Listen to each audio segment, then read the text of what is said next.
মানব জীবন লক্ষ্য উদ্দেশ্য হচ্ছে জান্নাতে চলে যাওয়া। এটা হচ্ছে আপনার মূল জীবনের টার্গেট। এখানে যদি পৌঁছে যেতে পারেন, এই টার্গেটে থাকতে পারেন, আপনি অবিচল থাকতে পারেন, তো আপনি হচ্ছে আসল সফল কামিয়াব। এটাই আসল সফলতা। আর এর জন্যই আল্লাহর ইবাদত বন্দী, এর জন্যই আল্লাহর নির্দেশ ওমা খালাকতুল জিন্না ওয়াল ইনসা ইল্লা লিয়াবুদুন।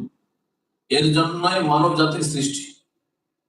আমি তোমাদেরকে সৃষ্টি করেছি একমাত্র আমার ইবাদতের জন্য। তাওহীদ ভিত্তিক যদি সেই কাজটি হয় তাহলে ইবাদত।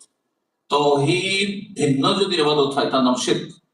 সুতরাং আল্লাহর একত্বের সাথে যা কিছু করবেন, ফরজ হোক, ওয়াজিব হোক, সুন্নাত হোক, মুস্তাহাব হোক, নফল হোক, হারাম নাজায়েজ থেকে বেঁচে থাকা হোক, বিদআত থেকে বেঁচে থাকা হোক, অথবা সাগীরা অপছন্দনীয় কথা কাজ থেকে বেঁচে থাকা হোক, সব হবে আল্লাহর জন্য।